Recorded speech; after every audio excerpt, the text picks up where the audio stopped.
The laughter echoed across the dusty town square like sharp glass cutting through the afternoon air. Emma Morrison stood frozen in the center of it all, her worn boots planted firmly on the cracked wooden planks, while 20 pairs of eyes stared at her patched dress and tangled hair. The banker's daughter, Jessica Hartwell, circled her like a hungry vulture, her silk blue gown rustling with each calculated step. "Look what crawled out of the pig pen this morning," Jessica announced, her voice sweet as poison honey. Her friends giggled behind their gloved hands, their perfect ringlets bouncing as they nodded in agreement. "Did you forget to wash again, Emma? Or do you always smell like cattle?" Emma's cheeks burned red, but she kept her chin up. She had more important things to worry about than Jessica's cruel games. The foreclosure notice in her dress pocket crinkled as she shifted her weight, a constant reminder that she had exactly 3 days to find $5,000 or lose the Morrison Ranch forever. 3 generations of her family had worked that land, and now it would all disappear because of the debts her father left behind when he died 6 months ago. "I heard your daddy left you with nothing but bills," Jessica continued, stepping closer until Emma could smell her expensive French perfume. "My father says the bank's going to take your little ranch on Friday. Where will you go then? Maybe you can find work cleaning out horse stalls. You already smell like you've been doing it for years." The crowd of townspeople watched like this was better than a traveling circus. Some shook their heads with false sympathy, but Emma could see the curiosity in their eyes. They wanted to see how far Jessica would push, how much the poor ranch girl could take before she finally broke down and cried in front of everyone. Emma had grown up knowing her place in this town's pecking order. The Hartwells owned the bank, which meant they practically owned everything else. The railroad families came next, then the successful merchants, and way down at the bottom were people like Emma, the struggling ranchers and farmers who lived on the edge of town and barely scraped by. Her father had tried to change their circumstances, borrowing money to expand the ranch and buy better cattle, but the drought last summer had killed half their herd and destroyed their crops. When he died of a heart attack from the stress, Emma discovered just how deep in debt they really were. "Cat got your tongue?" Jessica taunted, reaching out to touch Emma's faded brown hair. "This mess looks like you cut it yourself with sheep shears. Did you lose your mirror too? Or did the bank take that already?" Emma finally spoke, her voice steady despite the fury building in her chest. "At least I earned everything I have through honest work. Can you say the same?" Jessica's perfect face twisted with anger. "Honest work? You mean rolling around in dirt and cow manure? How noble." She turned to address the growing crowd. "This is what happens when poor people don't know their place. They start thinking they're as good as their betters." The humiliation was nothing new for Emma, but today it felt heavier because she knew it might be one of the last times she'd face it in this town. If she couldn't find a miracle in the next 3 days, she'd have to sell everything and move away to find work as a hired hand on someone else's ranch. The thought made her stomach twist with despair. That's when she heard it, the sound of horse hooves and wagon wheels on the dirt road. The crowd turned as one to look, and even Jessica paused her cruel performance. A magnificent black carriage pulled by 4 matching horses was rolling down Main Street, finer than anything their little town had ever seen. The driver wore a crisp uniform, and the carriage itself looked like something out of a fairy tale, with polished brass fittings and curtain windows. "Who do you think it is?" someone whispered. "Never seen a carriage like that," another person murmured. The carriage came to a stop right in front of the crowd, and everyone held their breath. The door opened, and out stepped a man unlike anyone Emma had ever seen. He was tall and broad-shouldered, probably in his 30s, with dark hair and piercing blue eyes. His clothes were expensive, not just store-bought expensive, but the kind of tailored perfection that spoke of real wealth. Everything about him seemed to radiate power and confidence. Jessica immediately forgot about Emma and smoothed down her dress, putting on her sweetest smile. "Welcome to our little town, sir," she called out, stepping forward with practiced grace. "I'm Jessica Hartwell. My father owns the bank here." The stranger's eyes swept over Jessica briefly, then moved to scan the rest of the crowd. When his gaze landed on Emma, still standing in her patched dress with dirt on her boots, something flickered across his face.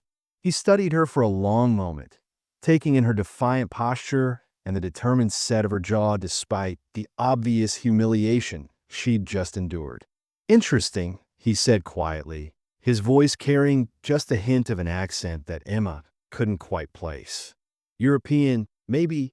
Jessica's smile faltered slightly. She wasn't used to not being the center of attention when eligible men were around. "Perhaps you'd like to visit our bank?" she suggested. "Or maybe join us for dinner at our home. We'd love to hear about your travels." The man stepped closer to Emma, ignoring Jessica's invitation completely. The crowd murmured with surprise. Emma felt her heart pounding as this mysterious stranger approached, his expensive boots clicking on the wooden planks. She had no idea who he was or why he seemed interested in her, but something in his eyes made her feel like he could see straight through to her soul. "What's your name?" he asked Emma, his voice low and serious. "Emma Morrison," she replied, fighting to keep her voice steady.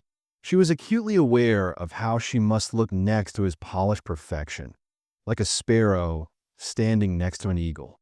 He nodded slowly, as if her name confirmed something he'd been thinking. "Morrison, the ranch north of town?" "Yes, sir." Emma's throat felt tight, though not for much longer. A small smile played at the corners of his mouth, but it wasn't cruel like Jessica's had been. It was calculating, like he was working out a complex problem in his head. The crowd watched in fascination as this elegant stranger stood talking to the poorest girl in town while completely ignoring the banker's beautiful daughter. Jessica's face was turning red with embarrassment and anger. This wasn't how things were supposed to go. Rich men were supposed to notice her first, court her family's approval, and compete for her attention. They weren't supposed to ignore her for a dirty ranch girl in a patched dress. Emma found herself staring into the stranger's blue eyes, wondering what he was thinking and why he seemed so interested in her circumstances. Little did she know that this chance meeting was about to change her life in ways she never could have imagined. The man standing before her held the power to either save everything she'd ever cared about or destroy it completely. And he was about to make her an offer that would shock everyone in town. The stranger's next words hit the crowd like a lightning bolt on a clear day. "You're the one my land needs," he said, his voice carrying clearly across the suddenly silent town square. Every person standing there felt their jaw drop at the same time. Emma blinked hard, certain she'd misheard him. Jessica's face went from red to white to purple in the span of 3 seconds. "I beg your pardon?" Emma stammered, her heart hammering against her ribs. The man reached into his jacket and pulled out a leather card case, extracting an elegant business card that he handed to Emma. "Baron Alexander Rothschild," he said with a slight bow. "And you, Miss Morrison, are exactly what I've been searching for." Jessica pushed forward, her silk dress rustling with indignation. "Excuse me, Baron Rothschild," she said, emphasizing his title like she was claiming ownership of it. "Perhaps there's been some mistake. I'm Jessica Hartwell, daughter of the most prominent family in this town. If you're looking for assistance with anything, I'm sure my father and I would be much more suitable than." She gestured dismissively at Emma's patched dress. Baron Rothschild didn't even look at Jessica. His piercing blue eyes remained fixed on Emma's face as if she were the only person in the entire square. "No mistake," he said firmly. "I've spent the last 6 months traveling through this territory, visiting every town and ranch, looking for someone with the right combination of knowledge, determination, and character. I believe I've found her." The crowd began whispering frantically among themselves.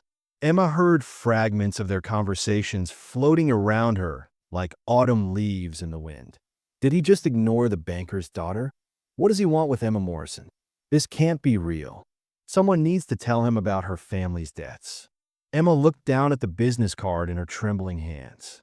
The paper was thick and expensive, with gold lettering that caught the afternoon sunlight. Baron Alexander Rothschild, Land Development and Agricultural Investment. There was an address in San Francisco and another in London. I don't understand, Emma said quietly. What exactly are you looking for? The Baron smiled, and for the first time it reached his eyes, making him look less intimidating and more human. I own 50,000 acres of land about 30 miles north of here. Beautiful country, rolling hills, good water sources, fertile soil. But every man I've hired to manage it has failed spectacularly. 3 different ranchers have tried and given up. 2 cattle operations went bankrupt. One fellow actually packed up and left in the middle of the night, claiming the land was cursed. Jessica let out a small, bitter laugh. Well, if experienced ranchers can't make it work, what makes you think a girl with no money and a failing ranch could do any better? Baron Rothschild finally turned to look at Jessica, and his expression was cold enough to freeze water in July. Because, Miss Hartwell, I've learned that experience without wisdom is worthless, and money without character is dangerous. Your town's experienced ranchers try to force that land to be something it wasn't. They wanted quick profits and easy solutions. That land needs someone who understands that good ranching is about working with the land, not against it. He turned back to Emma, his voice warming again. I watch you stand here and take their mockery without backing down. I can see the calluses on your hands from real work. And most importantly, I can see in your eyes that you understand what it means to fight for something you love. Emma felt dizzy. This couldn't be happening. Mysterious barons didn't just appear out of nowhere and offer salvation to desperate ranch girls. What exactly are you proposing? She asked. A challenge, Baron Rothschild said, his voice taking on a businesslike tone. You have 30 days to take my land and turn it into a profitable operation. If you succeed, I'll pay you $10,000. That should be more than enough to save your family's ranch and give you a fresh start. The crowd gasped collectively. $10,000 was more money than most of them would see in 5 years. Emma felt the blood rushing in her ears. It was exactly what she needed, more than she needed. It was a miracle wrapped up in an impossible challenge. And if I fail? Emma asked, though she was almost afraid to hear the answer. Baron Rothschild's expression grew serious. If you fail, you work my land for 5 years without pay. You'll have a place to live and food to eat, but no wages and no freedom to leave until your contract is complete. The whispers from the crowd grew louder and more urgent. This was sounding less like a miracle and more like a trap. Emma's mind raced as she tried to process what he was offering. Success meant salvation for her family's legacy. Failure meant 5 years of what amounted to slavery. That's ridiculous, Jessica burst out. No one could turn a profit on cursed land in 30 days. You're asking the impossible. Perhaps, the Baron replied calmly. But Miss Morrison strikes me as someone who doesn't back down from impossible challenges. Emma stared at him, trying to read his intentions. There was something in his eyes that suggested this was more than just a business proposition, but she couldn't figure out what his real game was. Why would a wealthy European baron care about some failing ranch land in the middle of nowhere? And why would he choose her of all people? Why me? She asked directly. You don't know anything about me except what you've seen in the last 10 minutes.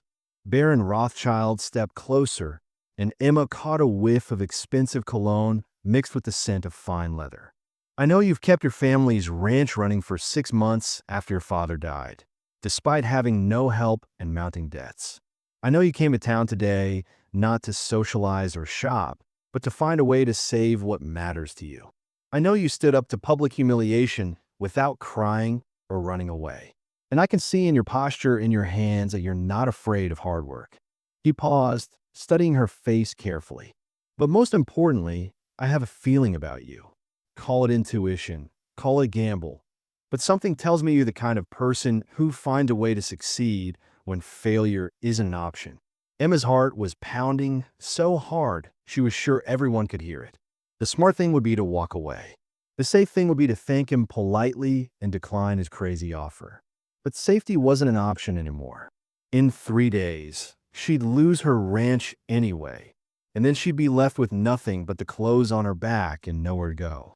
"What kind of condition is this land in?" she asked, surprised by how steady her voice sounded. "Honestly, poor," Baron Rothschild admitted. The previous attempts left it in bad shape. Overgrazed pastures, damaged irrigation. Some of the buildings need repair. But the bones are good. Good soil, good water, good location. It just needs someone who knows how to heal it. Jessica laughed harshly. "This is insane. Emma, you can't seriously be considering this. It's obviously some kind of cruel joke." But Emma wasn't listening to Jessica anymore. She was thinking about her father, about all the lessons he'd taught her about reading the land and understanding what it needed to thrive. She was thinking about the techniques he'd learned from his father and grandfather, techniques that focused on sustainability rather than quick profits. Maybe that's what this mysterious land needed.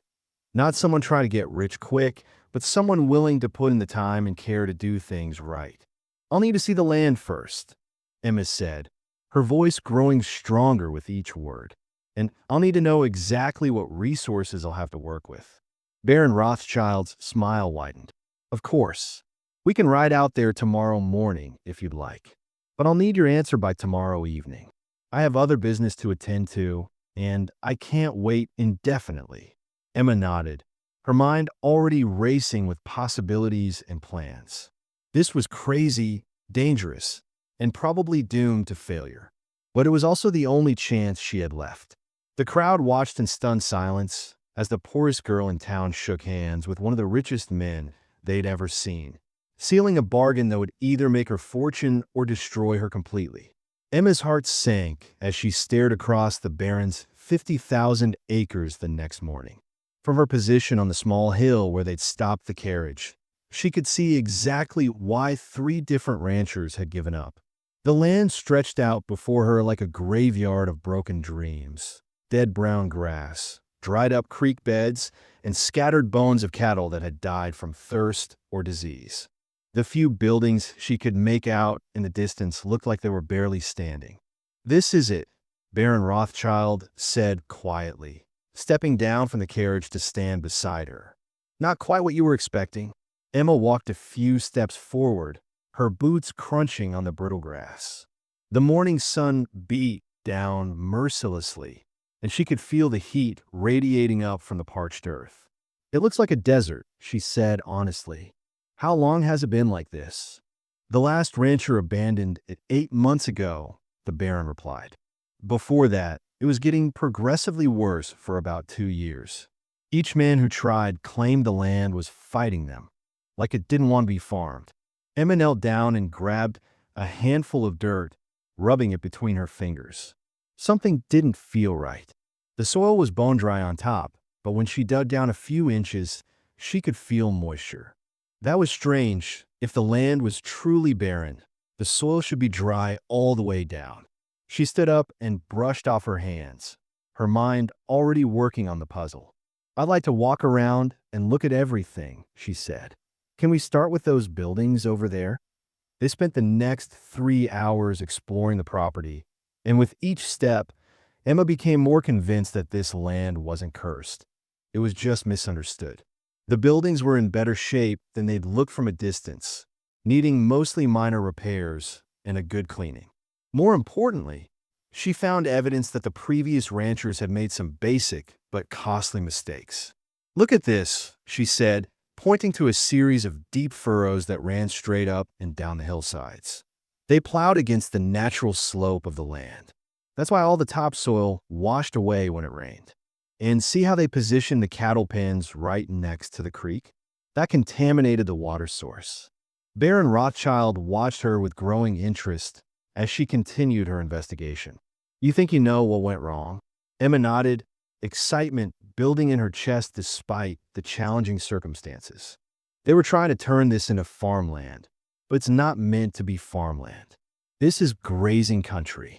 The soil composition, the natural water flow, the native grasses, everything about this land says it should be used for cattle ranching, not crop farming." She led him to a spot where she'd found a small spring bubbling up from underground. And they never found the real water sources. They were trying to rely on surface water, but this land has underground springs all over the place. My father taught me how to read the signs, the way certain plants grow, the color of the soil, the way the ground feels under your feet. The Baron raised an eyebrow. You can find water just by looking at plants? Not just looking, Emma said, grinning for the first time since they'd arrived. You have to understand what the land is trying to tell you. She pointed to a cluster of green bushes about 50 yards away. See those willows? They only grow where there's water close to the surface. And that patch of darker grass over there, that means underground water is flowing in that direction. As they walked back toward the carriage, Emma's mind was spinning with possibilities. This land wasn't cursed. It just needed someone who understood how to work with its natural strengths instead of fighting against them. She could restore the native grass, redirect the water flow properly, and create grazing areas that would actually improve the soil quality over time. But her excitement was short-lived. As they reached the main road, they encountered a group of men on horseback blocking their path. Emma recognized them immediately. They were some of the workers who'd been employed on various ranches around town. In the lead was John Martinez, a man who'd worked for her father briefly before quitting without notice. Well, John called out, his voice loud enough for his companions to hear. If it isn't Emma Morrison, about to make the biggest mistake of her life. Baron Rothschild stepped forward, his posture suddenly protective. Is there a problem here, gentlemen? John ignored the Baron and focused his attention on Emma. Word's getting around town about your little deal, Emma. Folks are saying you actually think you can succeed where real ranchers failed. That's none of your business, John, Emma replied, trying to keep her voice steady. Actually, it is my business, John said with a nasty grin. See, some of us were counting on picking up work when you lose your daddy's ranch on Friday. But if you're going to be tied up playing house on cursed land for the next 5 years, that changes things. One of the other men spoke up. We heard you're going to need workers for this crazy project. Just so you know, ain't nobody in this county willing to work for a little girl who doesn't know her place. Emma felt her cheeks burning, but before she could respond, Baron Rothschild's voice cut through the air like a blade. Gentlemen, I suggest you move along. You're trespassing on private property. John laughed harshly. Private property? This is a public road, fancy man. And we're just having a friendly conversation with our neighbor. The conversation is over, the Baron said, and there was something in his tone that made all the men shift uncomfortably in their saddles. Move along, or I'll have the sheriff escort you. The men grumbled, but eventually rode away, though John called back over his shoulder. Good luck finding anyone willing to work for you, Emma. You're going to need it. As they rode back to town in silence, Emma felt her brief moment of hope crumbling. She might have figured out what was wrong with the land, but John was right about one thing. She'd need workers to implement her plans, and it sounded like no one was willing to help her. Don't let them discourage you, Baron Rothschild said quietly. Men like that are always the first to criticize and the last to take risks. It's not that simple, Emma replied, staring out at the passing landscape. If I can't find workers, it doesn't matter how good my ideas are. I can't restore 50,000 acres by myself in 30 days. They were almost back to town when they encountered another group of riders. But this time, Emma's heart lifted instead of sinking. Leading the group was Miguel Santos, an older Mexican man who'd worked alongside her father for years before financial troubles forced him to find employment elsewhere. Emma, Miguel called out, spurring his horse forward. I heard about your challenge. Is it true? Emma nodded, though she wasn't sure why Miguel would care. He'd been forced to leave their ranch months ago when they couldn't afford to pay him anymore.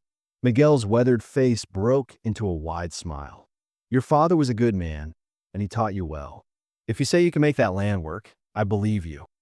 Miguel, I appreciate the support, but John Martinez was just telling me that nobody will be willing to work for me, Emma said sadly.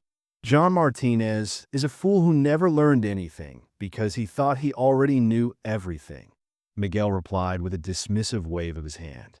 But there are others, men who work for your father, Men who remember what real ranching looks like. We've been watching the young hotshots fail on that land for 2 years, making the same mistakes over and over. He gestured to the men behind him.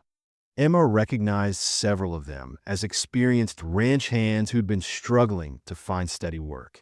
We've been talking, and we think maybe it's time someone tried doing things the right way instead of the fast way. Emma felt tears prick her eyes. Miguel, I can't pay you much until the 30 days are up. If I fail, you won't get anything at all. Miguel shrugged. I'm getting old, Emma.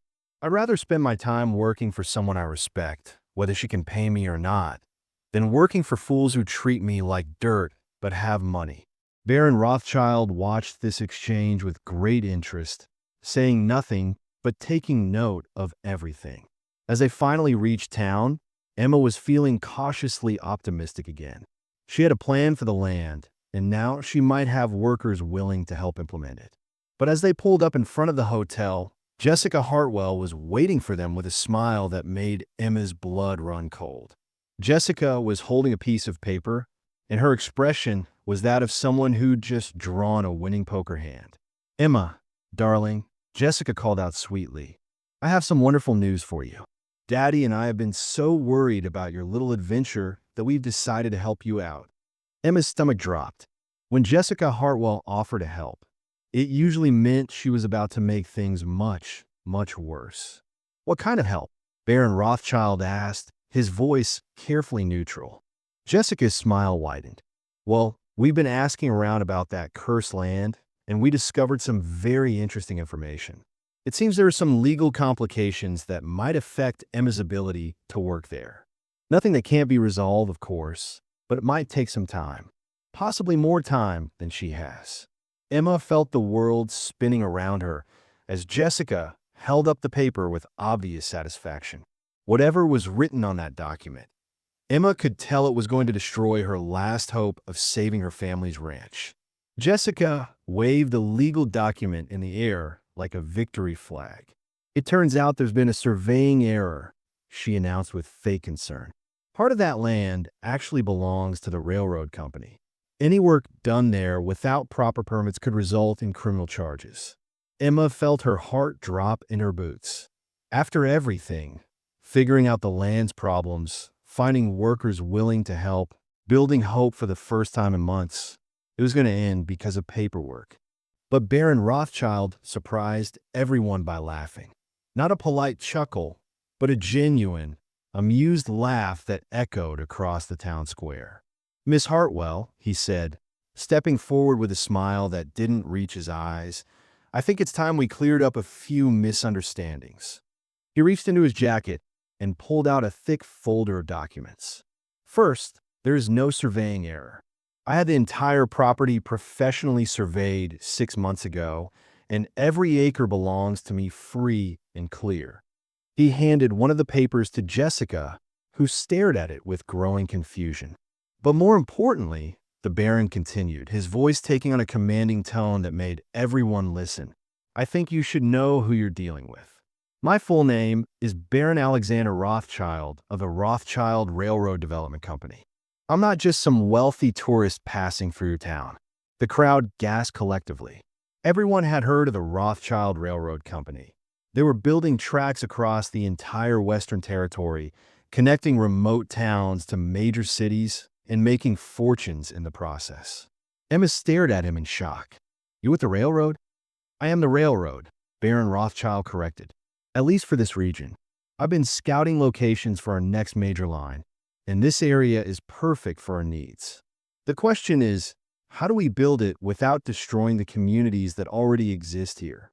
Jessica's face went pale as the implications hit her. If the railroad was coming, it would bring unprecedented prosperity to their little town. Being on the Baron's bad side could ruin her family's future. I don't understand, Emma said slowly. If you're planning to build a railroad, why do you care about ranch land? Baron Rothschild turned to face her fully, his expression serious. Because, Miss Morrison, I've learned something in my years of development. When we just come in and build without consideration for local communities, we create problems that last for decades. People lose their livelihoods, families are displaced, and the railroad ends up fighting local opposition every step of the way. He gestured toward the direction of his property. That land has defeated every man who tried to force it into quick profitability. But you saw in one morning what they missed in months of trying. You understand that sustainable success comes from working with the land, not against it. Emma's mind was racing. So to this whole challenge, it's not really about ranching, is it? It's about finding someone who thinks long-term instead of short-term, the Baron replied.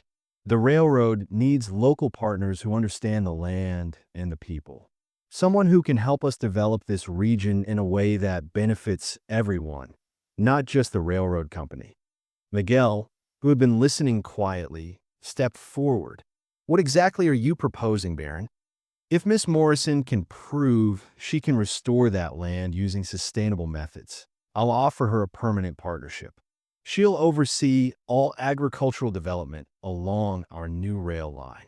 It's a position that would pay more than she could make in 10 years of ranching. Emma felt dizzy. This was so much bigger than saving her family's ranch. The Baron was offering her a chance to influence how the entire region developed. But the Baron continued. The 30-day challenge stands.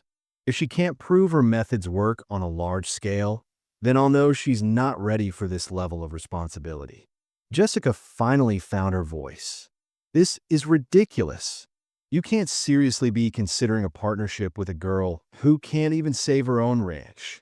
Baron Rothschild's cold gaze shifted to Jessica. Miss Hartwell, your family's bank holds mortgages on half the failing ranches in this county. Miss Morrison's ranch is failing because her father took risks to improve it, not because of poor management. There's a difference between honorable failure and incompetent success. He turned back to Emma. The choice is yours, Miss Morrison. Accept the challenge knowing what's really at stake, or walk away and I'll find someone else to partner with. Emma looked around at the faces surrounding her. Miguel's encouraging smile, Jessica's barely contained fury, the Baron's calculating gaze. In the distance, she could see her family's ranch, 3 days away from foreclosure. I accept, she said firmly, but I want one thing in return. Name it. If I succeed, you help the other struggling ranchers in this area. Don't let the railroad development push them out.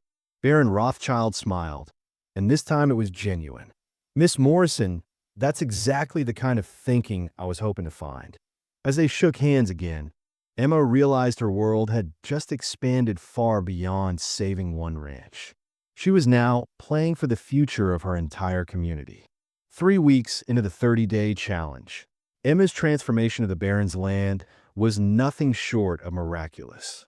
The dead brown grass was giving way to green shoots. The underground springs she discovered were flowing clear and strong, and the first small herd of cattle she'd introduced was thriving on the restored pastures.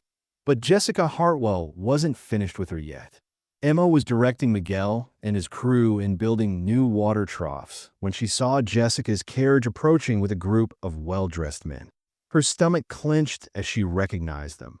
Members of the town council, the railroad board, and several prominent businessmen.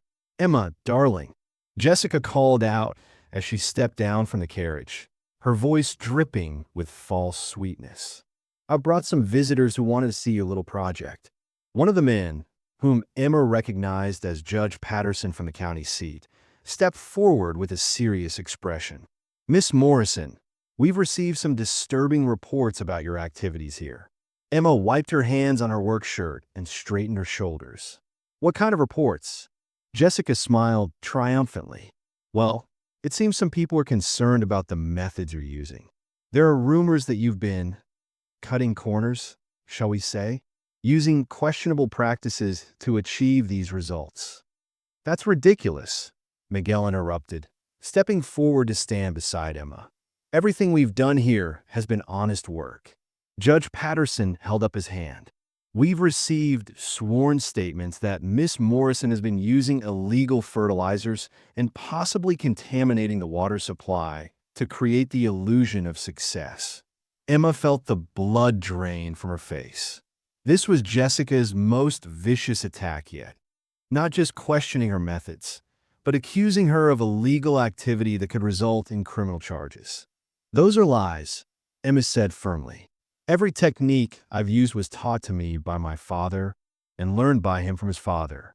We've been restoring the natural water flow and using native plants to improve the soil.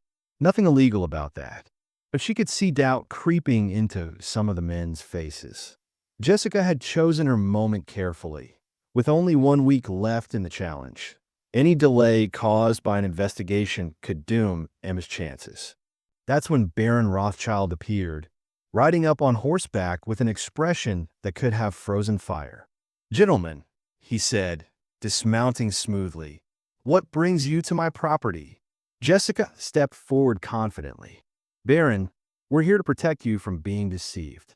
This girl is using illegal methods to trick you into thinking she succeeded." Baron Rothschild's eyes swept over the assembled group before settling on Judge Patterson. "Judge, I assume you have some kind of evidence to support these accusations?" Judge Patterson looked uncomfortable. "Well, we have sworn statement from concerned citizens." "Let me see them," the Baron said, extending his hand. As Judge Patterson shuffled through his papers, Emma realized something that made her heart race with both fear and hope. This wasn't just about her anymore. It was about whether the entire community would be able to work with the railroad development, or whether people like Jessica would control the region's future through manipulation and lies. "Your Honor," Emma said, her voice carrying across the group, "I'd like to make a counter-proposal." Everyone turned to look at her, including Jessica, whose confident expression flickered with uncertainty. "Instead of investigating accusations made by people who have never set foot on this land," Emma continued, "why don't we let the results speak for themselves? Test the water, examine the soil, bring in experts to verify every method I've used. If there's anything illegal or harmful, I'll accept full responsibility." Baron Rothschild smiled slightly. "An excellent suggestion. Judge Patterson, I'll arrange for independent agricultural experts to examine everything. We can have their report within 3 days." Jessica's face went white. She had been counting on fear and doubt to derail Emma's progress, but now her lies would be exposed by professional examination. "Furthermore," the Baron continued, "I think it's time this community understood the full scope of what we're discussing here." He turned to address the entire group. "Miss Morrison isn't just restoring ranch land. She's demonstrating sustainable development methods that could be applied throughout our railroad expansion. Her success or failure will determine how we approach development across the entire territory." The businessmen straightened with interest. Railroad expansion meant unprecedented prosperity for everyone involved. "If Miss Morrison succeeds," Baron Rothschild said, "she'll become my full partner in regional development. If she fails, we'll find other methods and other partners." Emma felt the weight of everyone's attention, but also the strength of her own conviction. In 3 days, the truth would be revealed, and Jessica's schemes would finally be exposed. The real question was whether Emma could maintain her progress while the entire community watched and judged every move she made. 3 days later, the same town square that had witnessed Emma's humiliation was packed with twice as many people, all waiting to hear the independent expert's report. Emma stood in the center of the crowd, wearing the same patched dress she'd worn a month ago, but everything about her had changed. Her shoulders were straight, her chin was high, and her eyes held the quiet confidence of someone who had nothing left to prove. Baron Rothschild stood beside her, holding an official-looking document. Judge Patterson was there too, looking decidedly uncomfortable as he faced the crowd. But it was Jessica Hartwell who drew everyone's attention. The banker's daughter sat in her family's carriage, her face pale and her hands clenched in her lap like someone waiting for an execution. "Ladies and gentlemen," Judge Patterson announced, his voice carrying across the square, "we've received the report from the agricultural experts who examined Miss Morrison's work on Baron Rothschild's property." The crowd fell silent. Emma could hear her own heartbeat pounding in her ears. The experts found Miss Morrison's methods to be not only completely legal, but innovative and highly effective, Judge Patterson continued. They report that the land has been restored using traditional sustainable ranching techniques that actually improve soil quality and water purity over time. A cheer went up for Miguel and the ranch hands, but Judge Patterson held up his hand for silence. Furthermore, they state that Miss Morrison's approach could serve as a model for agricultural development throughout the territory. Baron Rothschild stepped forward, his voice carrying clearly across the square. Miss Morrison has not only met the challenge I set for her, she has exceeded it in every possible way. The land that 3 experienced ranchers abandoned as worthless is now profitable and thriving. He turned to face Emma with a smile that was both professional and genuinely warm. Miss Morrison, I formally offer you a full partnership in the Rothschild Railroad Development Company. You will oversee sustainable agricultural development for our entire western expansion at a salary of $50,000 per year, plus a percentage of all profits from land development projects. The crowd erupted in amazement. $50,000 was more money than most of them would see in a lifetime. Emma Morrison, the girl they'd pitted just a month ago, had become one of the wealthiest and most powerful people in the territory. But Emma's response surprised everyone. I accept your partnership, Baron Rothschild, but only if we can establish a cooperative program that helps struggling ranchers throughout the region. Success shouldn't just benefit one person. It should lift up the entire community. The Baron's smile widened. Miss Morrison, that's exactly the kind of thinking that convinced me you were the right partner. As the crowd cheered, Emma looked around at the faces of people who had watched her humiliation just weeks before. Now they were celebrating her success as if they had always believed in her. It was a strange feeling, but not an unpleasant one. Her gaze fell on Jessica Hartwell, who was staring at her with a mixture of disbelief and something that might have been respect.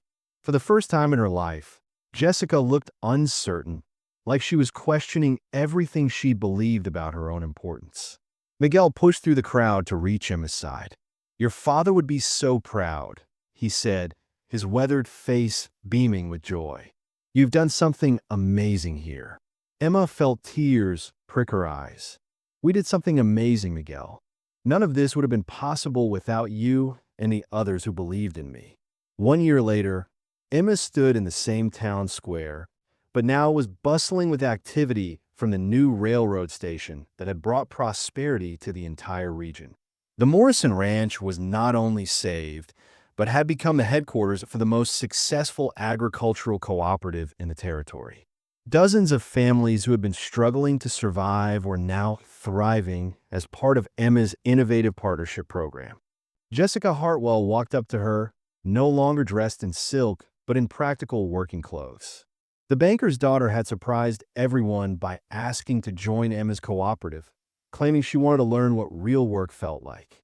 Emma, Jessica said quietly, I owe you an apology. And more than that, I owe you thanks. You showed me that there's something more satisfying than being handed everything in life. Emma smiled and extended her hand. There's room in this cooperative for anyone willing to work hard and treat others with respect. As they shook hands, Emma reflected on how much had changed. They had mocked the poor ranch girl in her patched dress and muddy boots. Now, she stood as a successful businesswoman and community leader, still wearing work clothes because they represented something she was proud of, honest effort and genuine accomplishment. Sometimes the greatest victories come not from proving others wrong, but from proving to yourself that you're capable of more than you ever imagined.